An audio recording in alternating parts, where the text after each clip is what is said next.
Financial markets పై పట్టు సాధించాలనుకునే వాళ్ళు Revanth conduct చేసే వెబినార్ కోసం ఈ నెంబర్ కి కాల్ చేయండి.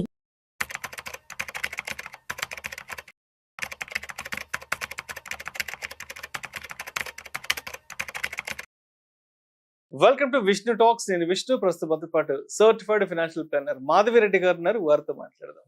నమస్తే మాధవిరెడ్డి గారు. నమస్తే అండి. Welcome to Vishnu talks Madhavi Reddy గారు. Thank you. సో మాధవిరెడ్డి గారు, ఇప్పుడు గ్లోబల్ గా ఎకానమీ సిచ్యువేషన్స్ కూడా ఎక్కడ బాగలేవు. ప్రపంచవ్యాప్తంగా కూడా చాలా అనిశ్చితి నెలకొంది. ఈవెన్ మనం చూస్తే అమెరికా లాంటి అగ్రరాజ్యాల్లోనే రీసెంట్ గా ట్రంప్ వచ్చిన తర్వాత రకరకాల అనిశ్చితమైన సిచ్యువేషన్స్ ఎదుర్కొన్నారు. అక్కడ కూడా జాబ్ గ్యారంటీ లేదు. చాలా మంది అమెరికాకి వెళ్ళిన వాళ్ళు కూడా ఇండియాకి వెనక్కి వచ్చేసి పంపించేస్తున్నారు. అండ్ ఇండియాలో కూడా చాలా చాలా లే ఆఫ్ జరుగుతున్నాయి. అండ్ మొన్నటికి మొన్న ఇన్ఫోసిస్ లో కూడా ఆల్మోస్ట్ ఒక 800 మందిని కూడా తీసేయడం జరిగింది. సో ఎక్కడ చూసినా కూడా జాబ్ గ్యారంటీ అనేది ఎక్కడ బయట కనిపించట్లేదు. అంటే ఉద్యోగ భద్రత అనేది ఎక్కడ అంతగా ఎక్కువగా లేదు. సో అయితే అంటే ఇప్పటి వరకు ఎవరైతే ఇన్వెస్ట్మెంట్స్ కి సంబంధించి ఎస్ఐపిలు ఇలాంటివి చేసుకుంటా వచ్చారో వీళ్ళంతా కూడా ఇప్పుడు చాలా ఆలోచిస్తున్నారు. ఎందుకంటే ఒకవైపు జాబ్ గ్యారంటీ లేదు, ఇన్కమ్ లెవెల్స్ పెరగట్లేదు, ఎవరికి కూడా ఇన్కమ్ లెవెల్స్ పెరగట్లేదు, జాబ్ శాలరీస్ కూడా హైక్ ఎక్కడ లేదు. కాబట్టి ఇప్పుడు చాలా మంది ఏం ఆలోచిస్తున్నారంటే ఈ ప్రతి నెల ఏదైతే ఎస్ఐపి కాన్సెప్ట్ ఏదైతే ఉందో నెలకు ఒక 5,000, ఒక 1,000 రూపాయలు, ఒక 10,000, 15,000 ఇలా ప్రతి నెల ఇన్వెస్ట్ చేసుకుంటూ వెళ్ళడం చాలా కష్టంగా ఉంది. కాబట్టి ఇవంతా కాకుండా ఒకేసారి ఒక 5 లక్షలు, 10 లక్షలు, 15 లక్షలు మేము లంసమ్ గా ఇన్వెస్ట్ చేసేసుకుంటాము అంటూ కూడా చాలా మంది ఇటువంటి డిస్కషన్స్ బయట నడుస్తున్నాయి. కాబట్టి మరి ఇప్పుడున్న సిచ్యువేషన్స్ లో ఉద్యోగ భద్రత లేదు, ఇన్కమ్ లెవెల్స్ కూడా ఎవరికి పెద్దగా పెరగట్లేదు. కాబట్టి ప్రతి నెల ఎస్ఐపి మోడ్ లో ఇన్వెస్ట్ చేయడం కష్టమవుతుంది. కాబట్టి మరి లంసమ్ గా ఇన్వెస్ట్ చేసుకోవడానికి మనకున్న మంచి మార్గాలు ఏంటి అసలు? సో యాజ్ అండ్ వెన్ మనకి లైఫ్ స్టేజ్ ఎవరైతే ఇప్పుడు 40, 45 లేకపోతే 35 ఈ స్టేజ్ లో ఉన్న వాళ్ళ పరిస్థితి చూస్తే ఎలా ఉంటుందంటే అప్పట్లో శాలరీ ఇంక్రిమెంట్స్ బాగా ఉండేవండి.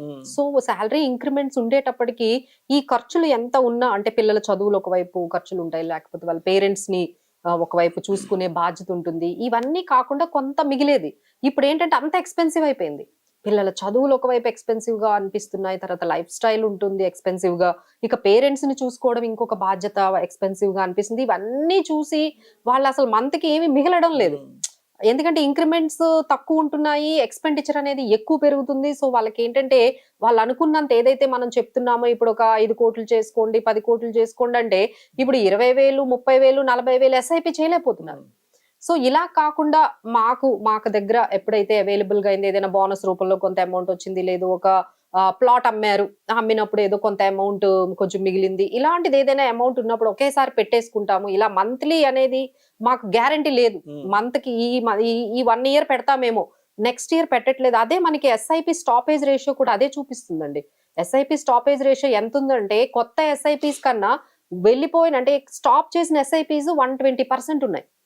సో ఎస్ఐపి స్టాపేజ్ రేషియో కూడా అదే చెప్తుంది. అందరూ ఎస్ఐపీలు మొదలు పెడుతున్నారు కానీ బట్ డిఫరెంట్ రీజన్స్ తోని వాళ్ళు కంటిన్యూ చేయలేకపోతున్నారు. సో దానికి ఏదైనా సొల్యూషన్ ఏమైనా ఉంది అంటే this is the best solution అండి. మీకు ఏమాత్రం అమౌంట్ ఏదైనా ఒకేసారి లంసమ్ గా మీకు వచ్చింది అనుకోండి, సో డెఫినెట్లీ ఒక్కసారి పెట్టేయచ్చు. సో దానికి కొన్ని మనము ఇక్కడ ఏంటంటే మనకి ఈ లంసమ్ కి ఈ ఎస్ఐపికి డిఫరెన్స్ ఏంటంటే అది మీరు ముందే తెలుసుకోవాలి. ఎస్ఐపి ఏంటంటే మార్కెట్ టైమింగ్ తో సంబంధం ఉండదు, ఎప్పుడైనా మీరు స్టార్ట్ చేసుకోవచ్చు, ఎంత రోజులైనా మీరు కంటిన్యూ చేయొచ్చు. బట్ వేరాజ్ లంసమ్ అనేది మీరు స్టార్ట్ చేశారంటే కొంచెం స్ట్రాటజికల్ గా ఉండాలండి. ఎందుకంటే ఒకేసారి మార్కెట్ లో పెడుతున్నారు కాబట్టి మార్కెట్ సిచ్యువేషన్ ఇప్పుడైతే కొంచెం ఇప్పుడు మార్కెట్స్ కొంచెం 26,000 నుంచి 24,000 వరకు ఉన్నాయి కాబట్టి సో ఇప్పుడు మార్కెట్స్ కొంచెం బెటర్ గానే కొంచెం తక్కువలోనే ఉన్నాయని చెప్పొచ్చు. సో ఈ విధంగా ఒక స్ట్రాటజికల్ గా వెళ్ళాలి, ఒక ఎక్స్పర్ట్స్ తో మీరు కానీ ట్రావెల్ చేసినట్లయితే లంసమ్ అయినా భయపడాల్సిన అవసరం లేదండి. అలానే డైవర్సిఫికేషన్ చేసుకుంటూ multi asset funds, multi cap funds ఇలాంటి వాటిల్లో బ్యాలెన్స్డ్ అడ్వాంటేజెస్ ఫండ్స్ లోని మీరు లంసమ్ లో కూడా నీట్ గా డైవర్సిఫై చేసుకుంటే భయపడాల్సిన అవసరం లేదండి. ఇవి రెండు మనకి అంటే మనం గమనించాల్సిన విషయాలు. సో ఇప్పుడు మనం న్యూమరికల్స్ కి వచ్చేస్తూ ఉంటే ఒక 5 crores టార్గెట్ మీ రిటైర్మెంట్ ప్లానింగ్ పెట్టుకుంటే మనం ఆ పర్సన్ 30 years ఉంటే ఇంకొక 30 years 60 years అయ్యేటప్పటికి మీరు ఎస్ఐపి 12% తీసుకుంటే ఎవ్రీ మంత్ 15,000 పెట్టాలి. సో ఈ 50,000 30 years పెట్టాలి. సో 30 years అనేది మన ఇన్కమ్స్ ఎలా ఉంటాయో తెలియదు, మన జాబ్స్ ఎలా ఉంటాయో తెలియదు. సో ఇంత అన్సర్టనిటీలో ఎవ్రీ మంత్ 30 years 15,000 పెట్టమంటే ఎవరి వల్ల అవ్వడం లేదు. అలానే 15% తీసుకున్న కనీసం 10,000 అయినా పెట్టాల్సి వస్తుంది. సో మేడం ఎంత 30 years ఇలాంటి ప్రోగ్రామ్స్ అయితే మా వల్ల కాదు, ఎలా ఉంటాయో మాకే తెలియదు జాబ్స్ అనేసి అంటున్నారు. So then we have an option. లంసమ్కి వచ్చేసేటప్పటికి మీరు ఒక్కసారిగా ఒక 8 lakhs పెట్టారనుకోండి, అలా వదిలేశారనుకోండి, when you are at 30 years మీరు ఇంకొక 30 years వరకు 8 lakhs మీరు ఇన్వెస్ట్ చేసి మార్కెట్ లో వదిలిపెట్టారంటే 15% మనకి సిఏజిఆర్ తీసుకున్నా that will become 5 crores. So ఒక్కసారి ఈ 7-8 lakhs మార్కెట్ లో పెట్టేస్తే మీ రిటైర్మెంట్ ప్లానింగ్ అయిపోయినట్టే. This become so easy, this become so sorted. ఒక్కసారితో అయిపోతుంది, ఎవ్రీ మంత్ పెట్టాలా లేదా లేదా అనేది లేదు. సో ఒక్కసారి మీ దగ్గర ఏదైనా మీ అమౌంట్ కానీ ఏదైనా ఉన్నట్లయితే సో డెఫినెట్లీ ఈ ఆప్షన్ కూడా ఒకసారి చూస్ చేసుకోండి. ఇప్పుడు మార్కెట్స్ కొంచెం కూల్ ఆఫ్ లో ఉన్నాయి కాబట్టి కొంచెం ఎక్స్పర్ట్స్ సలహాలతో మీరు కొంచెం డైవర్సిఫికేషన్ అనేది చేసుకుంటే మంచిదండి. సో బట్ ఏంటంటే ఇక్కడ ఈ టైంలో ఏం చేస్తున్నారంటే కొంచెం యాప్స్ ద్వారా వెళ్ళిపోకుండా, యాప్స్ ద్వారా వెళ్తే ఏంటంటే మీకు ఎవరు ఉండరు. ఇప్పుడు మార్కెట్స్ వార్ రావచ్చు, ఇంకేదైనా క్రైసిస్ రావచ్చు. సో ఇలాంటప్పుడు ఏమవుతుందంటే మీరు డైరెక్ట్ గా యాప్స్ ద్వారా వెళ్లకుండా ఏదైనా ఎక్స్పర్ట్స్ ద్వారా మీరు ఈ జర్నీని స్టార్ట్ చేశారంటే కొంచెం మనకి ఈజీగానే మనకి వెళ్ళిపోతుందండి. So better you take this option also. ఎవరికైతే ఇలా ఒక ఎస్ఐపిస్ ద్వారా ఒక 15-30 years మనం కంటిన్యూటీ అనేది మనకి డౌట్ఫుల్ గా అనిపిస్తే వాళ్ళందరూ కూడా definitely they can do retirement planning of 5 crores అనేది ఇప్పుడు మినిమం అండి.